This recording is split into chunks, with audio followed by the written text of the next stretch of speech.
In the lush tea fields of the Sitwe estate in Nandi Hills, Kenya, a quiet standoff with deep colonial-era roots is underway. Women like Milka Chapkwony are back in the fields, picking tea not as workers, but as landowners, they say. Tuko hapa tukikubaliwa na kotini. Na sisi tunajuna chai mjana sio usiku. Sababu usiku wanaweza sema ni mwizi. Lakini tuko na kibali na tunajuna chai tukifurahi. Sisi ni wenye shamba. More than 100 residents are occupying 350 acres of land they say was gifted to them in 1986 by Eastern Produce Kenya, or EPK. The firm, majority owned by London-listed Camellia plc, says the gift was for 202 acres. But the local Kimasas Farmers Collective claims that all 550 acres belong to them.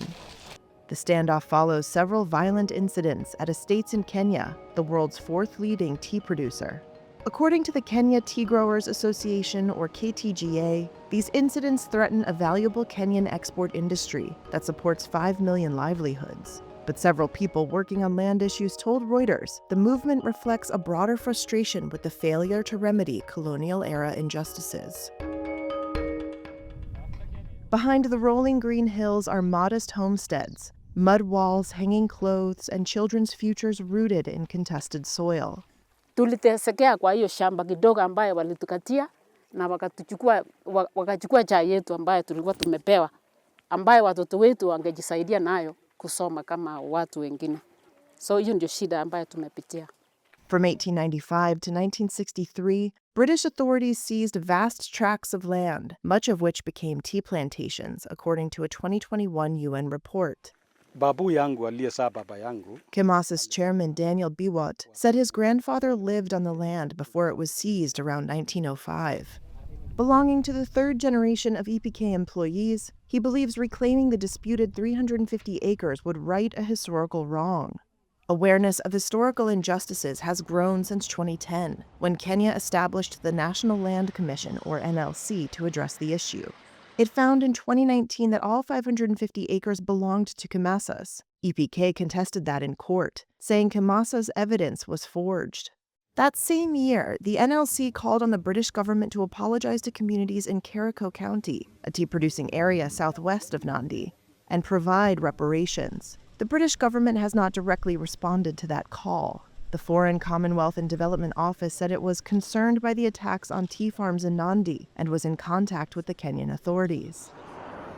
Under Kenya's 2010 constitution, tea companies' previous 999-year leases were reduced to 99 years. But activists complain the government has not used its ownership of the land to extract meaningful concessions for local communities. While a former commissioner of the NLC said its effectiveness was undermined by its limited mandate and a, quote, unholy marriage between tea companies and the political elite. The tea companies say they comply with Kenyan law. They accuse some politicians of exploiting historical tensions. The Kenyan government did not respond to requests for comment. EPK first acquired the land in Nandi in 1948 and said that the current dispute is not over historical land injustice, but rather a gift made on a, quote, willing donor, willing donee basis. As litigation proceeded, more than 200 people overran the disputed plot in August 2023 and began plucking tea. A court quickly issued an injunction ordering them to leave. Most did, but many returned.